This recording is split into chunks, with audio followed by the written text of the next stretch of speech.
आपने बोल में शिफ्ट करके इसके अंदर शामिल करना है। तकरीबन आपने half tea spoon chicken powder, half tea spoon से कम जो है तकरीबन लेना है, हाफ़ टी स्पून काली मिर्च का पाउडर। फिर आपने इसके अंदर शामिल करना है पेपरिक के साथ ही आपने 1 टेबलस्पून भरकर इसके अंदर ऑयल का इस्तेमाल, ज़ीरा तकरीबन 1 से 2 चुटकी इसके अंदर शामिल किया मैंने। साथ में सिरके का इस्तेमाल करेंगे, तकरीबन 1 टेबल का रस होता है वो भी इस्तेमाल कर सकते हैं, खाने का चम्मच। अच्छे से इसको मैरिनेट, 1 से 2 चुटकी आपने जर्दे का रंग, साथ में आप इससे भी कम इसके अंदर नमक शामिल करना है।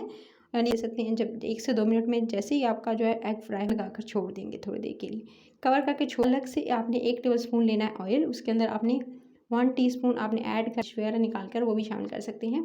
जो चिकन आपने कुक करके रखा था वो आप इसके अंदर शामिल कर दीजिएगा। चिकन के बाद इसके अंदर शामिल कर दिया। चावलों को सिंपली दरमियानी शामिल कीजिएगा। हाफ़ टी स्पून काली मिर्च का पाउडर, नमक, इस अच्छे से इन दोनों चीज़ों को तकरीबन हाफ़ टी स्पून शामिल करके इसको स्टर फ्राई में खा सकते हैं, लंच में खा सकते हैं। लास्ट में बस आपने अंडे को साथ लाइक का बटन ज़रूर दबा दिया करें अगर रेसिपी अच्छी लगती है, और रेसिपी बनाने के बाद कमेंट बॉक्स